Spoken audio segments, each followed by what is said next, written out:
luego es muy extraño. Por una parte, es casi ciencia ficción. Todos tememos a la muerte y cuestionamos nuestro lugar en el universo. La tarea del artista es no sucumbir al desespero, sino buscar un antídoto para el vacío de la existencia. Y usted tiene una voz clara y potente, no sea tan derrotista. Remiendos Podcast, parchando rotos, surciendo ideas. Bueno, bienvenidos todos. Hay gente acá en el estudio. Por primera vez tenemos espectadores. Oyentes activos. Está el señor Douglas Sandoval, invitado conocidísimo. Hola. Hoy sí hablo duro, Douglas. Y está Hola. Andrea. Hola, ¿cómo están? En estos momentos ellos están acá acompañándonos porque pues están acá como de asistentes. Nosotros nos colamos en su sesión de estudio porque el día de hoy tenemos una invitada estrella del otro lado del charco, gente, y nos está acompañando desde otro podcast. Hola, soy Lea. Es Lea. Ich bin Lea. Sí, muy bien, muy bien. Ay, dije yo soy Lea. No sé cómo decir, ella es. Ahora soy Lea. Qué pena. Entonces sí, vamos a estar charlando hoy y Lea nos va a estar dando un punto de vista bien interesante acerca de un tema central, un tema particular, un tema bien curioso, y es un poco la idea de ser joven, algo que día con día dejamos de ser porque pues empezamos a usar ropa de señor y a hacer chistes de tío y cosas de esas. Entonces cada día nos alejamos más de la juventud dolorosamente y vamos a estar hablando con Lea de cómo es la experiencia de ser joven por allá, ¿cómo es que dicen por allá en las extranjas, por allá en otros países? Porque estuve leyendo un par de cosas y es bien distinto. ¿Crees? Sí, uy, eso. Vamos a descubrir, ¿no? Ese episodio nace porque yo alguna vez me pregunté, no sé, yo vi un historiador, que el tipo pues es colombiano y egresó de la Sorbona, ¿sí? Tiene una maestría, un doctorado, es un académico allá. Y el tipo dice que ser adolescente en París es algo que no tiene comparación, ¿sí? Entonces yo siempre me pregunté qué hay de diferente de ser adolescente en Bogotá a ser adolescente en Berlín, en Friburgo, en Colonia, en París, en Roma, en Moscú, ¿sí?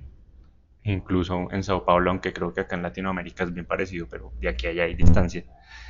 Entonces, eso.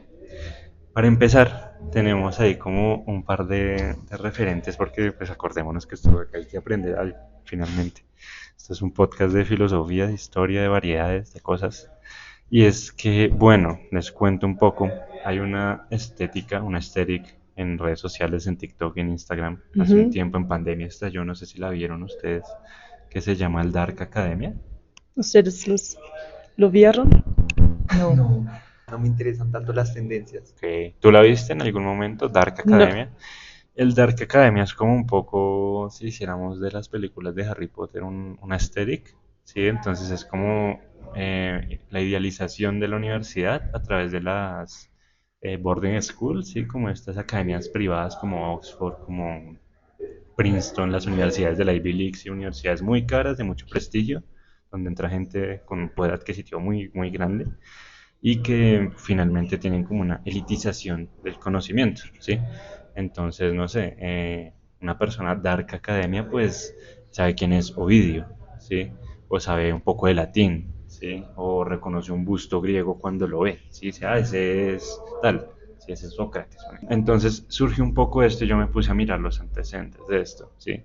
Y esto va un poco centrado al siglo XIX en Alemania, ¿sí? Porque como más que el siglo XIX, como a siglos anteriores. Entonces hubo como este gran movimiento de renacimiento prusiano, ¿sí? Preußen Renaissance. Sí.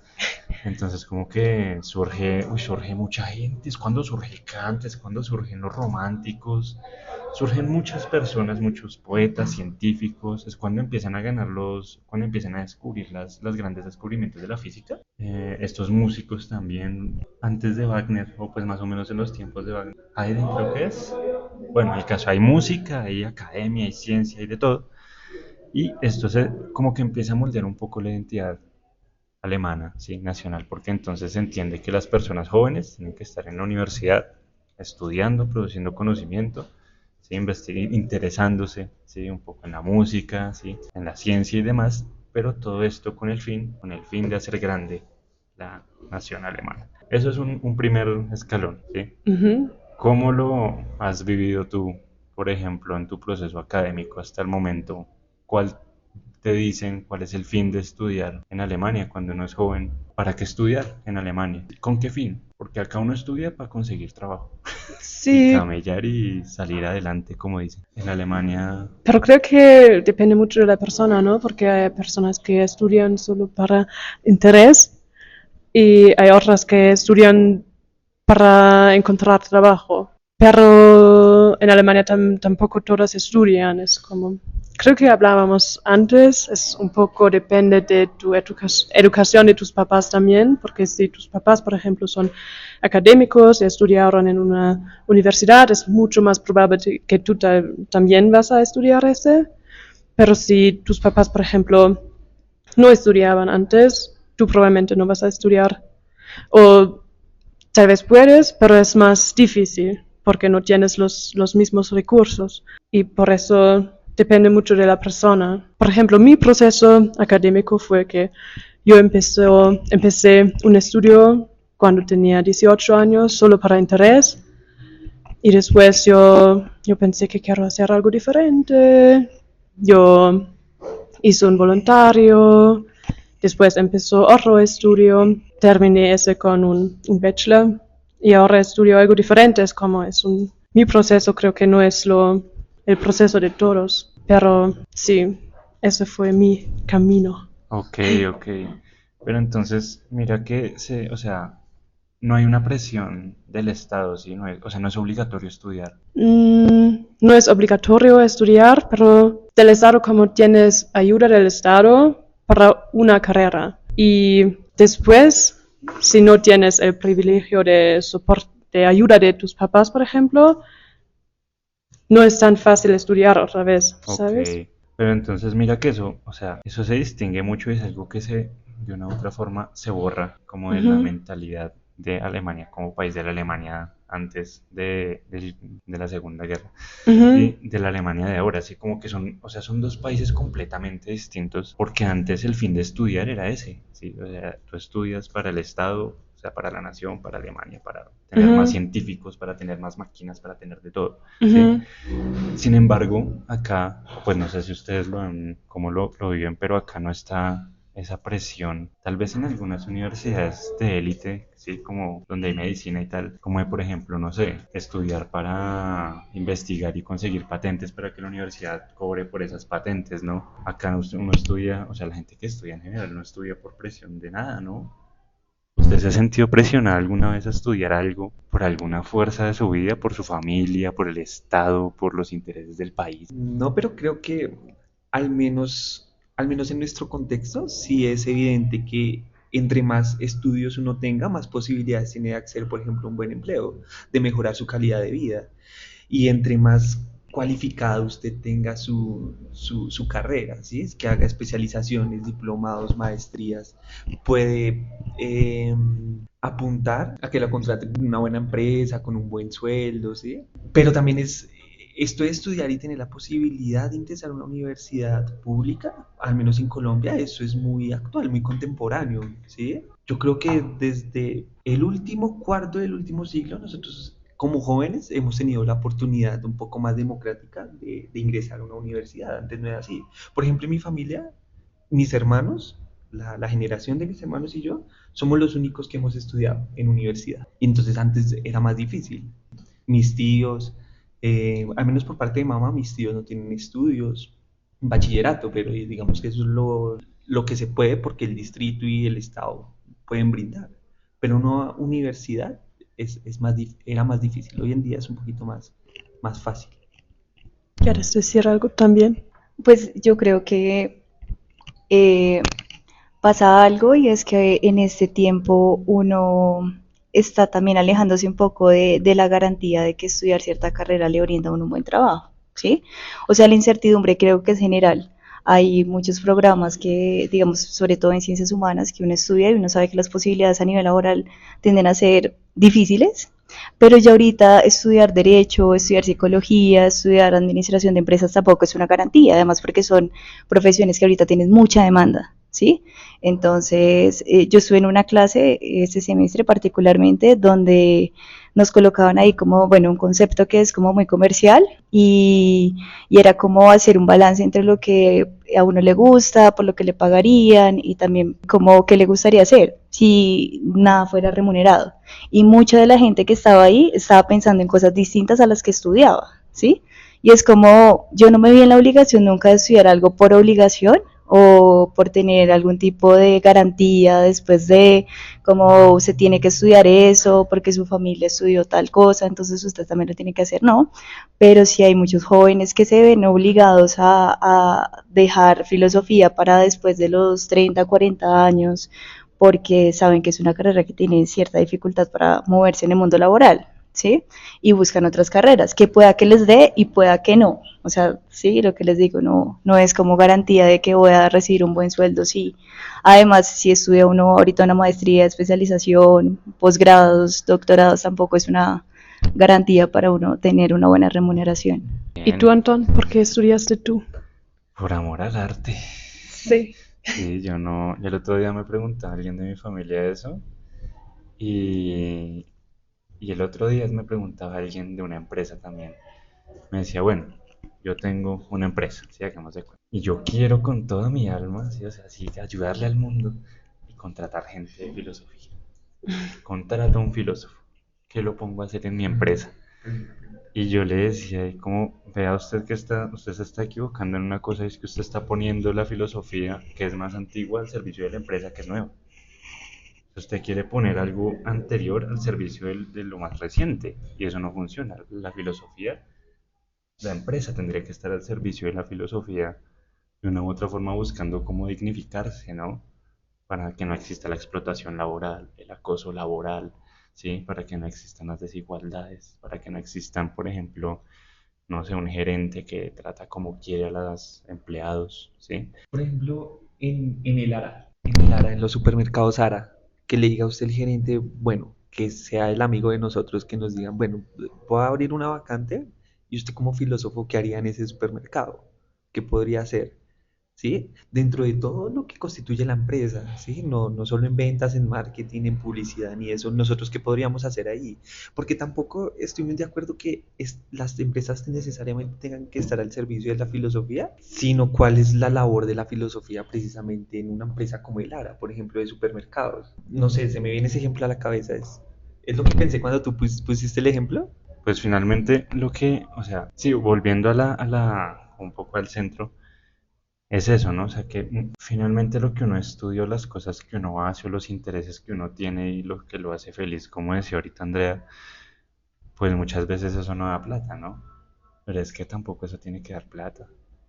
Pues si usted le pagan por escribir poesía, en algún punto usted se va a mamar, porque si le toca entregar 6 poemas para el viernes, es que la poesía no es así, ¿sí? Si a ti te gusta, no sé, pintar cerámicas, si en algún momento eso se vuelve una cadena de producción de cerámicas y te están explotando, ¿no? Entonces, ahí como que la cosa se subvierte de una u otra forma, pero bueno, ahí está. Este podcast es para eso, ¿no? Para preguntarle a la gente, ¿ustedes qué harían? ¿Ustedes qué harían si necesitaran contratar filósofos en una empresa? El punto, volviendo un poco, es que hay un grupo de gente. En la Alemania del siglo XIX era muy común en estas escuelas de élite, como estas súper antiguas universidades, las sociedades estudiantiles, ¿sí? Como las sociedades de estudiantes, y eran solo hombres, como en la película la de Sin Novedad en el Frente. ¿Pero cómo refieres a de- Burschenschaften? Sí, sí, Burschenschaft. Los Burschenschaft, Ujú. sí, son una serie uy, es que ¿cómo lo explicarías tú? Por favor, explícalo desde adentro del espectro cultural, porque Mm, para mí es complicado. Como creo que históricamente fueron un poco diferente, es que hoy en día son comunidades, muchas veces para siempre un poco. Es que tú pagas, por ejemplo, Hay que o pagar. Uy, Sí, un poco, es como, no siempre, pero muchas veces es un poco como un contrato para la vida. Es que cuando estudias y eres hombre, estás como a veces, hay algunas personas que son en Burschenschaften y viven juntos como muchos hombres, como tal vez 20 hombres a veces en una casa grande y no pagan mucho para vivir acá porque otras personas que antes vivieron en esas casas pagan un poco para que tú puedes vivir un poco más barato durante tus estudios y también tienes como los redes de los hombres viejas que también estudiaron y pueden ayudarte. Es un poco para un red. Y eso suena un poco solidario, pero en la práctica esos Burschenschaften son muchas veces políticamente no tan bueno, creo. En mi opinión, en muchas opiniones. muy acertado el tema, porque sí, lo que encontré, tengamos en cuenta que pues esto es o sea, esto es muy antiguo, ¿no? Eso se hace casi que desde el Renacimiento, cuando Alemania ni siquiera existía, sino eran principados. Sí, creo que históricamente fueron algo diferente, pero hoy en día es mucho sobre tomar mucho alcohol, y es muy sexista, es muy, como muchas Burschenschaften son muy de la derecha hoy en día, aunque muchas dicen que no, pero realmente sí. Sí, Oh, pero históricamente fue un poco diferente, creo. ahí quiero que de nuevo, o sea, como que avancemos un poco y les pregunto a ustedes, como, o sea, esta gente, antes de la Primera Guerra, estas personas eran como, usted vio la película, eran estudiantes muy pues, felices, entregados, estudiamos Ujú. a Kant, estudiamos a Hegel y la filosofía, esto y lo otro. Llega el Kaiser, les pone un discurso de pues Kant habla de la patria y Fichte, ¿no? También tenemos a Fichte acá el día de la universidad. El señor Fichte nos habla de una obra de la idea de la universidad. Entonces finalmente esta gente está súper politizada y creía en una Alemania gigante, en un imperio alemán. Y dicen, pues le meten este discurso a la gente de las Burschenschaft y se montan en la idea de que uno estudia para estar de una u otra forma como fraternizado, para tener Ujú. hermanos por si hay una guerra.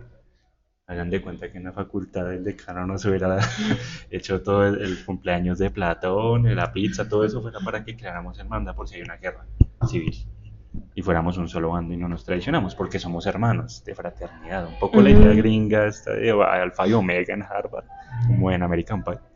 Por ahí va, pero de verdad, en serio, políticamente activo. Entonces, esta gente se enlistaba en grupos gigantes a la Primera Guerra y esos fueron los jóvenes que murieron como en la novela de Eric María Remarque, si no vean al frente, que fueron al frente, sí, con Francia, y cayeron allá despellejados por gente. Entonces, ese es el peligro, ¿no? Que muchas veces usted está, pues sí, usted estudia lo que quiere, tal es feliz, pero ¿qué está haciendo el sistema? O sea, ¿qué están haciendo los que controlan el hilo allá, los que mueven la mano, con eso que tú estás estudiando? Porque es muy chévere estudiar filosofía, pero cuando usted llega al colegio y le dicen no puede hablar de esto, no puede hablar de esto, no puede, ¿sí? Acá Nietzsche ni por el chiras porque eso critica ciertos valores, este colegio tiene una confesión cristiana, entonces, ¿sí? ¿Qué hacer con eso? También me lo comentabas tú, ¿no? Tú eres de, no vamos a decir el nombre de la universidad por seguridad, pero es una universidad religiosa. ¿Mi universidad? Sí. Sí. Entonces tú me comentabas o sea, que es muy marcado, ¿no? O sea, como depende creo que puede ser más marcado, pero es en el nombre y hay como, a veces hay clases que son muy católicas. Ok, No muchas veces no, pero sí hay. ok. Es también por la historia porque yo estudio trabajo social. Y, y antes fue un trabajo más religioso, entonces muchas universidades en Alemania Así. que sí que enseñan trabajo social son universidades sí religiosas. Hay también muchas del Estado, pero muchas de la Iglesia también. O sea, la universidad no es que lleve el nombre y ya, la iglesia alemana administra esa universidad, ¿sí? Sí, Oh o my God. financian como ese, Ok. o si te entendí correcto, es como sobre la Iglesia Católica, sí está financiado mi universidad. Y tienen autoridad dentro de la universidad. Creo que sí. Ok. ¿Usted ha sentido la autoridad siendo esta universidad de la cual no vamos a decir el nombre, pero que en Chapinero sobre la séptima con 60 y algo, el poder de la Iglesia Católica sobre sus hombros? No. Tampoco. ¿Asustado? No. Amén. No, de hecho, o sea, aquí un poco la experiencia de lo que ha sido la carrera es cierta libertad de cátedra, ¿sí? No he encontrado de pronto como una restricción a la hora de hablar de ciertos autores, de ciertos temas. La restricción podría venir más bien como de este aparato o de esa línea ideológica que pueda llegar a tener el docente, ¿sí? Que de pronto pueda ser mucho más abierto a algunos temas, como a otros no, pero como que sea como una directriz de la universidad, no lo he percibido así. Ok, pero entonces ahí vemos ya una distinción, porque uno, pues muchas veces uno acá como latino, ustedes lo saben, ¿no? Le venden como la idea, no, es que la educación en Europa, que las becas, las universidades, allá sí se habla, allá se está hablando lo que se tiene que hablar ahorita. Pero mira que entonces hay como un tema también, y eso también va mucho de la mano. Tú la vez pasada me comentabas lo de la Venusberg. ¿Qué? Lo de la Venusberg. Venusberg. Sí, ¿cómo era? No me acuerdo el nombre exacto. ¿De quién? El ejército. Venusberg, no conozco. Sí.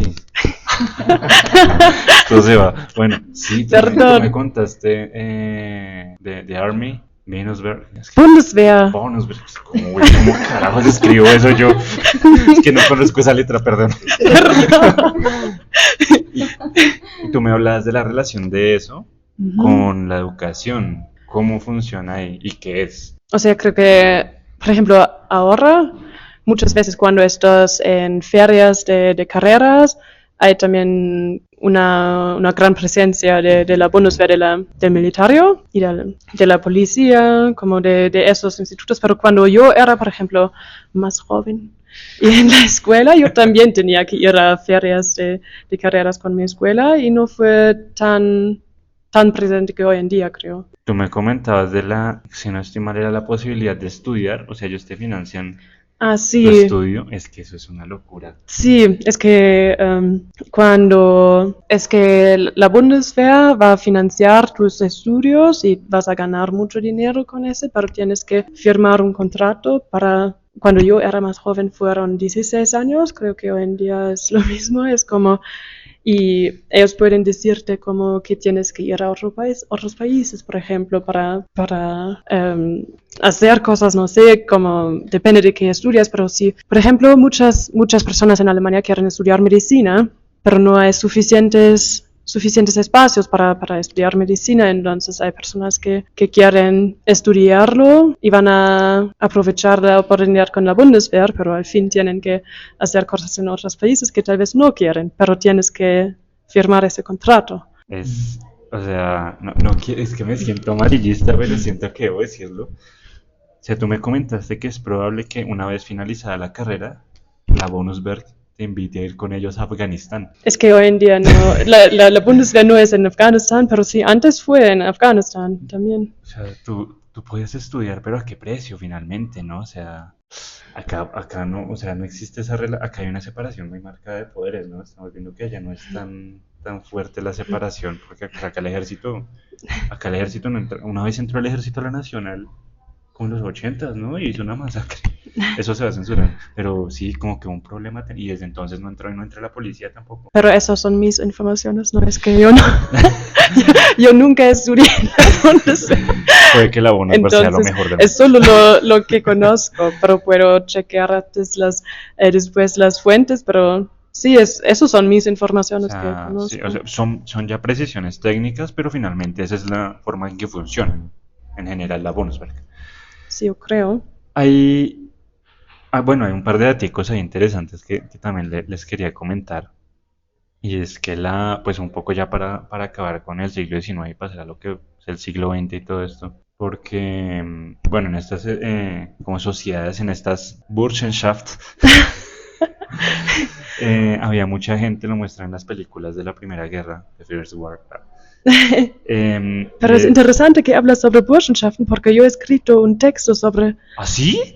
Sí, porque yo hice una entrevista con un grupo en mi estudio. Sí, no fue una Burschenschaft, pero fue una Verbindung, es algo parecido. Pero Burschenschaften son más, un poco más Radicales.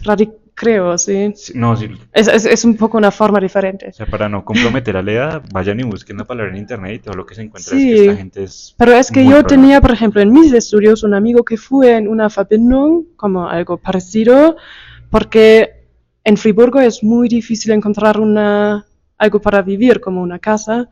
Entonces, si estás nueva en una ciudad y hay habitaciones muy baratos, tú tal vez vas a ir porque no hay tantas opciones y a veces personas eligen como, vale, no me gustan las Burschenschaften, pero necesito una habitación y soy hombre. Em, Y se aparece Mefistófeles y te dice, véndeme tu alma. Y tú, bueno. Pero, Por por ejemplo, Dios. esa Verbindung dijo que no es tan de la derecha, pero sí o sí, las estructuras de esa Verbindung fueron con mucha jerarquía y Ok. tenías que hacer cosas, por ejemplo, tenías que ir a eventos, tenías que tomar alcohol y a mí yo tenía la impresión que hay muchas cosas forzadas un poco y eres un poco dependiente porque no hay muchas habitaciones y tal vez no tienes suficiente dinero para una habitación caro. Y también hay como residencias para estudiantes, pero tampoco hay suficiente espacio, entonces sí, a veces Oh es my God. difícil.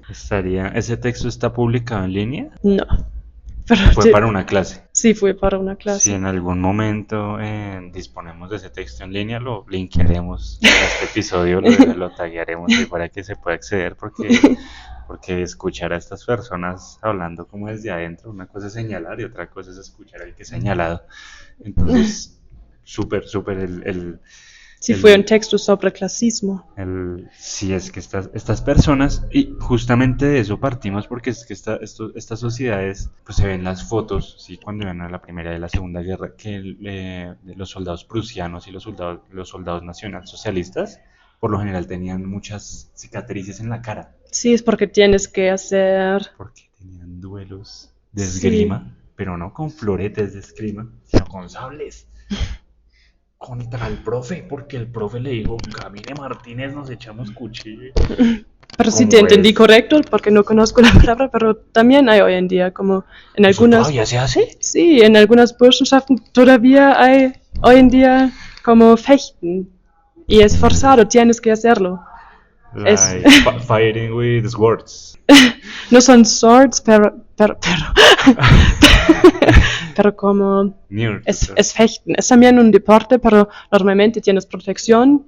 Pero Mensur. Mensur sí, Mensur. es como tienes los scars Ajá. y es un poco un estatus que tienes Sí, después. sí, es una cosa. Y todavía hay, hoy en día. Eso sí no lo sabía, gracias gracias por estar acá, porque yo estoy aprendiendo que esto no es historia finalmente. O sea, finalmente Alemania es o sea, acá no estamos con el fin de hacer quedar bien o mal a nadie, sino estamos como encontrando cosas culturales y convergencias y puntos distantes, porque acá yo no he visto nada parecido en las universidades. Pero creo que la historia es diferente, pero creo que, por ejemplo, en los Estados Unidos hay como también fraternidades, Sí, ¿no? sí, Algo, no, es un poco diferente, pero si yo entendí correcto, hay también como exámenes para entrar esos, ¿no? Como Sí. a veces a mí, especialmente con el alcohol y todos, y como cosas que son un poco embarrassing que tienes que hacer, Ajá. a mí parece un poco, pero yo no sé, no tengo... Problemático. Ok, Sí. sí, es que es todo un tema, ¿ve? Esta gente vive su historia, nosotros acá como que nos olvidamos de... Acá hay una frase muy bonita, el otro día la vi en Instagram, y es que Colombia debería considerar un triunfo, pues guardando las distancias, Colombia debería considerar un triunfo el que las universidades públicas estén llenas de los hijos de los campesinos. Lo que decías un poco tú ahorita, pues finalmente también es mi caso, o sea, nadie de mi familia había venido a pisar una universidad hasta ahorita, ¿sí? Que pues están mis primas, y pues, estoy yo, sí, pero antes eran gente del campo, sí, gente que pues arriba ganado cogía papa y sí, en otras partes cogían café. Entonces como que está esa distancia ahí como bien marcada, porque allá hay toda una tradición universitaria, ¿no? Me imagino que en las universidades hay familias muy antiguas que llevan toda la vida como acá. Así que abogados, entonces son abogados desde siempre de tal universidad. Entonces como que ahí como que son las mismas cosas, se distancian como que sí, como que no. Pero hay una figura que no sé si tú la conoces, que yo amo, de la historia universitaria alemana, que ellos llevaron del bulto. Ellos, sí, ellos sufrieron un montón cuando toda esta gente de las Burschenschaft se fue a la guerra de todos felices porque ellos los arrastraron y son los Van der Vogel, ¿no? ¿Los qué? Van der Vogel. Van der Vogel. Wandervögel. Wandervögel. Sí. ¿Es una familia? Eran un grupo, es rarísimo, eran un grupo de hippies, más o menos. Ujú. Eran gente de estas facultades que estaban en contra de las Burschenschaft. Entonces cogían una guitarra y acordeones y se iban cantando de un pueblo a otro, cantando canciones típicas, sí, folclóricas alemanas. Ujú. Me recuerda perdón. Dead Poets Society, la Sociedad de los Poetas Muertos. Sí. ¿Sí?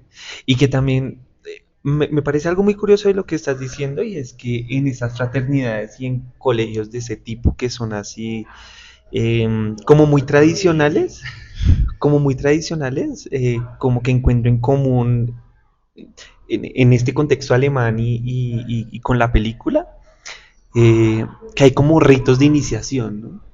Para ser parte, para sentirse orgulloso de ser parte de tal colegio o de tal fraternidad, por ejemplo. Que eso me parece muy extraño. Una de las primeras preguntas que acá nos dan unas cátedras que son lassallistas, entonces le enseñan a uno qué es ser lasallista. Se puede decir. ¿Sí? Como una identidad. Sí, la identidad. Sí, ellos. Una identidad común. Ajá. Entonces, ¿qué significa pertenecer a una fraternidad o a una universidad? ¿Qué significa ser andinista? ¿Qué significa ser de la Universidad Nacional? ¿Sí? Portar ese orgullo. Y en la película pasa algo chévere, y es que ellos hacen una fraternidad que es como contracultural, como en contravía de las fraternidades que hay en la misma universidad, ¿no? Son como un grupo de muchachos que están en el colegio, y el colegio es muy tradicional, muy tradicional. Y entonces llega un profesor de literatura que empieza a ser como empieza a enseñarles un poco de rebeldía, ¿sí? Un poco de insurgencia, pero digamos insurgencia literaria, no necesariamente portar las armas, así como lo que estamos hablando, pero es como a pensar desde la poesía con otras perspectivas que digamos responden un poco a ese tradicionalismo, a ese código de honor, a ese orgullo. Entonces ellos inventan algo que es la Sociedad de los Poetas Muertos, y entonces ellos se van por las noches cuando todos están durmiendo a leer poesía en una cueva, ¿sí? En una cueva. Y ellos empiezan a pensar, tienen una frase muy famosa que es Carpe Diem, aprovecha el día, ¿no? Sí. Y entonces ellos empiezan a seguir sus pasiones y todo lo que ellos sienten, y no te vas a spoilear, pero pasan cosas muy... Tienes que verla. Tremenda película. Sí. Ahorita te la pasamos para que la ¿sí? Bueno, se me vino a la cabeza eso como uniendo a Alemania y ahorita que estamos ingresando al siglo XX, porque la película, digamos, es en el contexto del siglo XX.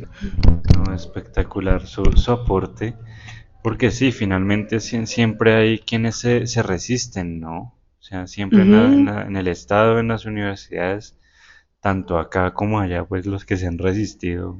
¿Ustedes creen que resisten mucho? Yo... Uy. Sí. Qué gran pregunta, güey. En un mundo de call centers, estar aquí haciendo esto es resistir, creo yo. Yo opino lo mismo. Sí, estoy sin trabajo hace como 2 años porque no me quiero emplear en algo que no me guste. Sí, y pues lo digo desde un privilegio que no es de muchos, es de privilegio, ¿no? Que uno puede también tener la decisión y puede tener el privilegio de decir, no quiero trabajar en esto, quiero trabajar en esto. Creo que en algunos momentos sí, pero hacer más a veces, creo. O como yo estaba en muchas manifestaciones en mi vida, creo, pero muchas... Tú no. Douglas no. Pero muchas veces es como algo simbólico, ¿no? Como decir, estoy contra ese, pero a veces es muy, muy fácil. O depende, por ejemplo, en Friburgo tengo la impresión, Friburgo, por ejemplo, es una ciudad en que hay muchos estudiantes y muchas personas con las mismas opiniones. Entonces, es bastante fácil ir a una manifestación en Friburgo, Ok. pero es algo diferente si vas a por ejemplo, en un Christopher Street Day en En Baviera, ¿no? Baviera es súper Bavaria católica. también, todo bien, pero si vas a, por ejemplo, Bautzen, es algo diferente. Bautzen, Bautzen o Weimar, en Weimar. sí es algo Oh porque my es God. más pequeña, Weimar también es bastante como más fácil, pero por ejemplo Bautzen, habían muchas personas contra el Christopher Street Day y Ok. Christopher Street Day es como Sí. manifestaciones para, Ah, ok. para gente de la Es una- LGBTQ Ok, community. ok. Y si estás en una ciudad en que todos o la mayoría de las personas creen que todos de los LGBTQs tienen los mismos derechos, es más fácil ir a una manifestación que en partes de Alemania que no son tan tolerantes. Ok. Que es también el caso, por ejemplo, de países como Austria y Hungría, ¿no? Que el catolicismo ya llega a límites gubernamentales, políticos, y hay políticas, ¿no? En Hungría, por ejemplo, con Orbán, donde se está prohibiendo Pero siempre depende del parte, porque en Viena todo bien, otras partes no. Ok, bien, entonces teniendo eso ahí como planteándose el papel de todo esto de ser joven, de estar estudiando, de estar allá, de tener la posibilidad de que el Estado te ayude, pero después te la cobre con la Bonusberg, de ser ayudado por la fraternidad con la Burschenschaft y que después te cobren también, porque imagino que en algún momento te cobran si la ayuda, si no hay ayuda gratis, te cobran. Pues todo eso como que finalmente, pues, bueno, y teniendo la otra figura, que es la de quienes resisten y quedan un poco afuera, sí, que es tal vez lo que está pasando ahorita, ¿no? Que hay como más apertura, ¿no? Pero pues ahorita, no sé, pues no sé, o sea, finalmente Alemania y muchos países europeos en este momento son como un gran porcentaje de personas de la comunidad, de migrantes, sí, de personas de otras religiones, o sea, el sujeto machista, blanco, hombre, promilitar, proguerra, es un sector menos fuerte en la población, ¿no? O no tanto. Pongámoslo en términos más simples. ¿Qué está pasando ahorita con todo lo de la derecha, AfD, en Italia, Giorgia Meloni, Ujú. todo esto? ¿Por qué? O sea, ¿por qué? Si ya salió mal antes. ¿Qué crees tú que está pasando? Si vamos como en lo que decías tú, un poco hacia la tolerancia, porque ese giro ahí con todos estos temas, con estas personas, ¿qué sucede Mm, culturalmente? Con los jóvenes, ¿no? O sea, no sé. Bueno, gente, pillines de la City, ¿cómo están? Les hablo acá desde la edición después de ese maravilloso espacio donde estuvimos compartiendo. El episodio no acaba aquí. El episodio tiene otra parte, una última parte donde estaremos hablando de temas muchísimo más actuales, donde estaremos dejando de comparar un poco y descubrir la cultura y la historia y nos dedicaremos un poco ya a lo que nos compete como ahorita, como sociedad, ¿no? Con todo lo que está pasando, con la derecha y demás y pues un montón de cosas bien interesantes también frente a otras cositas ahí que vamos a estar revisando. Sin embargo, el episodio pues lo dejamos acá de momento. La otra semana tendrán una super continuación. Lo mismo 7 p.m. el viernes que viene. Muchas gracias a todos los que han estado escuchando. Muchas gracias también a los que participaron en el episodio de momento. El señor Douglas, la señorita Andrea y la señorita Lea. Y nada, gente, pues ahí estamos. Muchas gracias por estar conectados con Remiendos. Se oye como una despedida rara, pero pues ahí tocaba como de una u otra forma hacer el puente para que vayan a escuchar el otro episodio el otro viernes. Bienvenidos. Y nada, sigan ahí echándole cabeza a todo eso que se dice, ¿no? A desmontar un poco esa idealización de la universidad, tanto aquí como allá, y nada, para eso estamos, para plantear preguntas y para dialogar y para seguir manteniendo una conversación con todos estos temas. Muchas gracias, que estén muy bien, que tengan severa semana, gente. Adiós.